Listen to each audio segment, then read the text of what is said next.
The image is clear. Lap 23, turn 3. Hamilton's Ferrari snaps and slides into the barrier. No contact, no mechanical failure, and the question spreads through the paddock. Was it driver error or something deeper?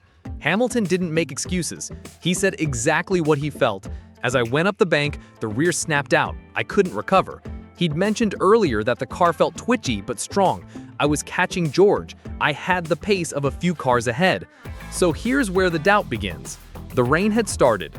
Turn 3, with its steep banking, becomes a trap the moment grip drops. Piastri, Norris, and Verstappen were already adjusting. Leclerc had pitted, but Hamilton? No warning, no strategy switch, no early pit call. We're not saying it was sabotage, but why, of all drivers, was Hamilton left without critical information? He's the most experienced in changing conditions, and yet he was the one caught out. If Turn 3 became a trap, someone knew. The real question is, who stayed quiet? Because the crash didn't start at the wall, it started with silence. Zandvoort's Turn 3 isn't just any corner, banked, blind, and brutally unforgiving when the surface shifts. By lap 21, rain had already been reported, drops on visors, warnings from other teams, even Piastri hinted at grip loss. And yet Hamilton kept pushing without a single heads up. Here's the timeline they won't show you on TV. Lap 22, Leclerc pits, Ferrari reacts.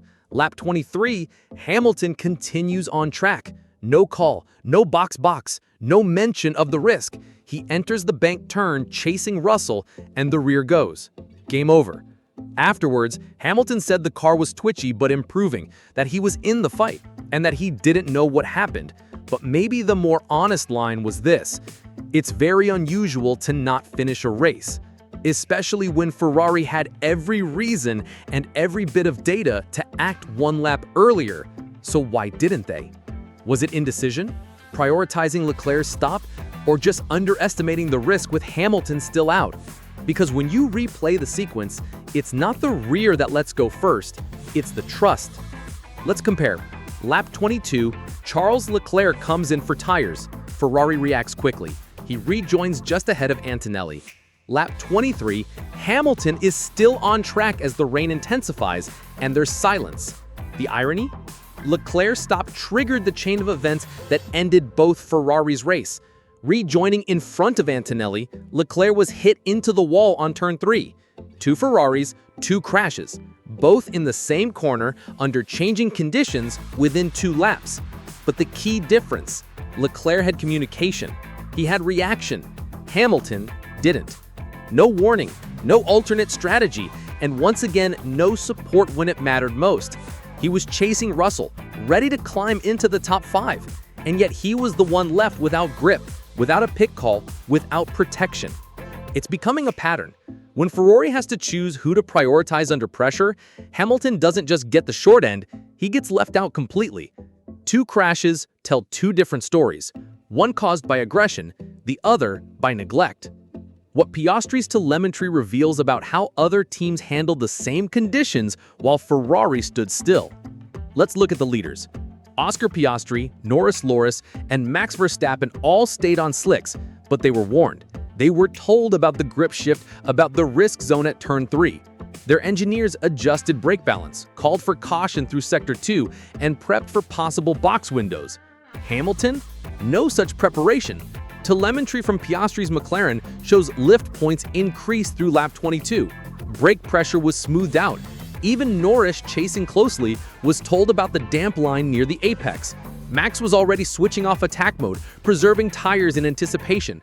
And yet Hamilton, chasing hard, on worn mediums, under light rain, was given no adjustment call, no request to cool tires, no setup change, nothing. Ferrari had data from Leclerc's stop. They saw the conditions, but they said nothing. It wasn't about choosing slicks or inters.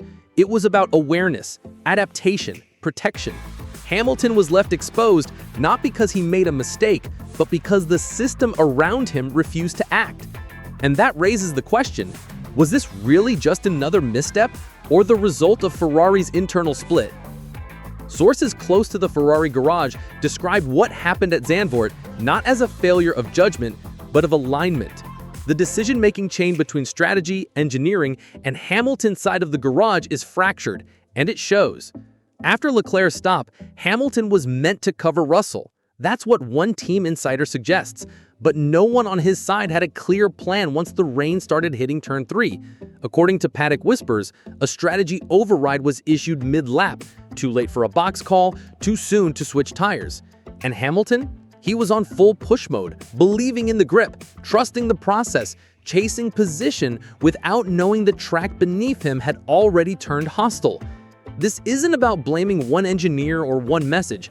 It's about structure, communication, priorities. When Ferrari split their race plans between two philosophies, Leclerc's conservatism versus Hamilton's aggression, they created exactly what unfolded in Zandvoort: hesitation, confusion, and silence. The crash wasn't just physical, it was symbolic. A driver moving forward, a team looking sideways. What Hamilton's reaction after the crash reveals about where this relationship stands and why it may be reaching a breaking point. After the crash, Hamilton stood in front of the cameras and did what he's done for over a decade: kept it professional. It's definitely not great, but it is what it is. But listen closer. That wasn't resignation, it was restraint. He also said, "I think we made real progress this weekend. I had the pace of a few cars ahead," which makes the silence from Ferrari all the more deafening. A driver who finally felt momentum cut off by a lack of information. He didn't accuse, he didn't lash out, but those who have followed Hamilton long enough know that tone. It's not defeat, it's frustration under control. And in private, sources say he was livid, not about to crash, but about the fact that he was the last to know the track had turned again. Monaco, Spa, now Zandvoort. 3 races where the delay didn't come from Hamilton's reactions, but from the pit wall's indecision. The question isn't whether the car was good. It was. The question is, how much longer can he carry a team that doesn't carry him back? The garage atmosphere after the crash, who said nothing and who didn't even look him in the eye. When Hamilton returned to the garage, the cameras didn't follow, but those inside did. Mechanics looked busy, engineers looked away, and one voice was noticeably absent: Riccardo Adami. No arm on the shoulder, no quiet debrief, no "we'll review it," just silence. Insiders say Adami stayed at his workstation, focused on Leclerc's data after the second crash. Hamilton, meanwhile, stood alone, helmet still on, waiting for a word that never came. It wasn't just a crash, it was abandonment. Compare that to Leclerc. After his incident with Antonelli, support rallied instantly. Discussions, replays, protective statements. Hamilton? Left to explain the moment to Sky Sports himself, still unsure of exactly what went wrong, because the people who should have told him never did. This isn't about emotion, it's about respect. And at Ferrari, respect is starting to look one-sided. The silence in that garage wasn't strategy, it was message, and Hamilton heard it loud and clear. Why this moment may finally force Ferrari to choose which driver leads the vision and which one is left in the shadows. Zandvoort didn't end in carbon shards, it ended in clarity. 2 Ferraris in the wall, 1 team without answers, and a decision no longer avoidable. Hamilton is done asking for trust, done waiting for coordination. What happened on lap 23 wasn't just a racing error, it was a system error. A failure to prioritize, to communicate, to protect the most experienced driver on the grid when it mattered most. Leclerc had support, Hamilton had static. And now the question that's haunted this team since day one returns louder than ever. Who does Ferrari build around? Because as long as both drivers are equal, the structure stays broken. Race after race, the cracks grow wider. Strategic silence, delayed calls, unspoken favoritism. It's no longer subtle. Hamilton signed with Ferrari to build something historic, but without alignment, that legacy risks collapsing under politics, not pace. With Monza on the horizon, the stakes couldn't be higher. If Ferrari doesn't choose a path now, the season, and maybe their future, slips away in silence. So what will it be?